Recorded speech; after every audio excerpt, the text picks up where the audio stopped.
Olá, sejam muito bem-vindos a mais uma aula do curso de Interpretação Biológica.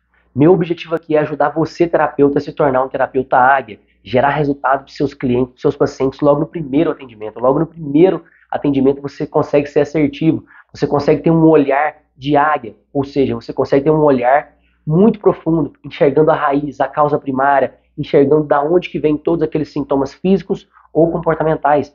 Então o objetivo aqui é você ser assertivo, rápido, veloz no seu atendimento e conseguir gerar resultados logo no primeiro atendimento. Conseguir enxergar de fato como uma águia, enxergar como pouquíssimos terapeutas conseguem enxergar o seu cliente, o seu paciente, enxergar toda a integralidade do seu cliente, do seu paciente e gerar resultados assertivos e efetivos, duradouros de fato, transformar a vida de outras pessoas. Você consegue fazer isso. É o que eu faço no meu consultório, é o que eu faço na minha vida pessoal, é o que eu tenho de desejo para ajudar você aqui. Por isso meu empenho, minha força, toda a minha energia é para sempre gerar resultados aqui para você aí no seu consultório, na sua clínica, tá? E hoje eu tive um pedido especial de uma aluna que já fez o meu curso de interpretação biológica. Ela fez o curso baseado na parte do raciocínio que envolve mais a região crânio-cervical. E ela me fez um pedido que foi bem profunda a pergunta, porque é uma pergunta que é bem avançada. Para você entender, talvez você vai ter que rever essa aula 2, 3, 4 vezes. Pelo menos eu, quando recebi essa primeira informação pela primeira vez, o primeiro contato, foi bem difícil de conseguir entender de onde está vindo todo esse raciocínio. Mas eu quero trazer para você de uma forma bem simples, bem básica, para você entender hoje o contexto sobre a homossexualidade.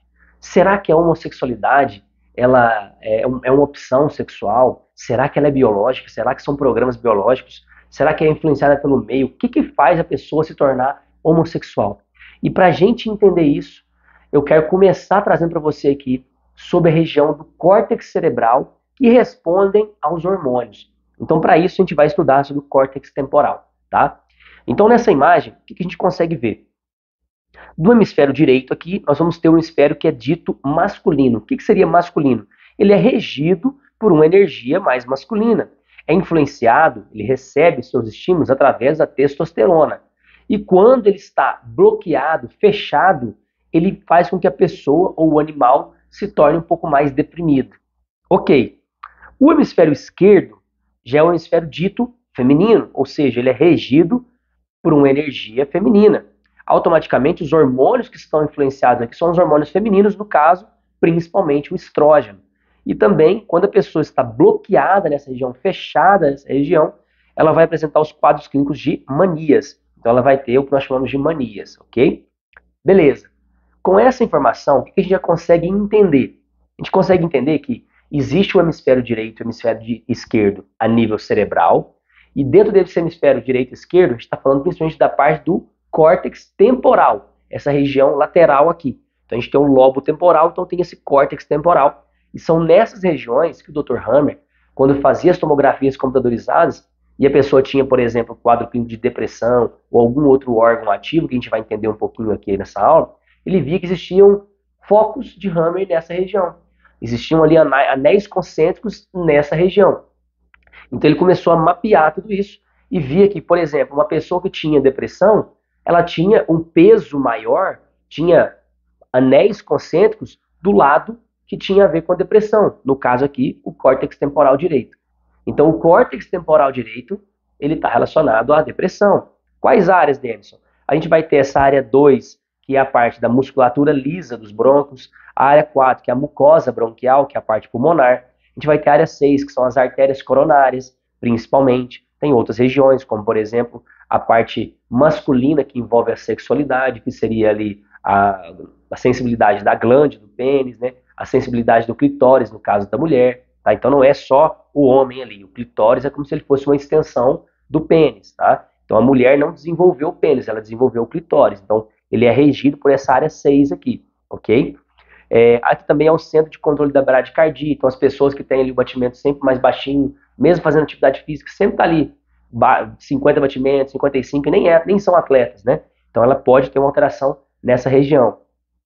Além disso, a gente vai ter a área 8, que seria a área que envolve a curvatura menor do estômago, uma parte do esôfago, ela envolve também o bulbo duodenal, ela envolve a região dos condutos que saem do fígado, do pâncreas e da vesícula biliar. Então a gente vai ter os condutos hepáticos e pancreáticos. Tudo isso é regido por essa área 8, que é a área da região epigástrica, tá? A região gastrointestinal ali. Depois nós temos a área 10, que seria a área que está relacionada à bexiga urinária na sua forma mais masculina, ok?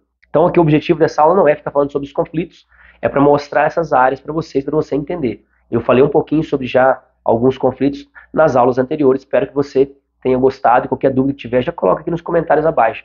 Professor, não entendi qual que é essa explicação da área 8 aí, não entendi por que tem a ver com isso, isso, isso. Faça sua pergunta, que eu vou ter o maior prazer em responder e te ajudar, tá? Meu objetivo aqui, de fato, é transformar você no terapeuta e conseguir gerar resultados no primeiro atendimento, ser assertivo, ajudar pessoas a se equilibrarem, a se curarem. Esse é o objetivo primário.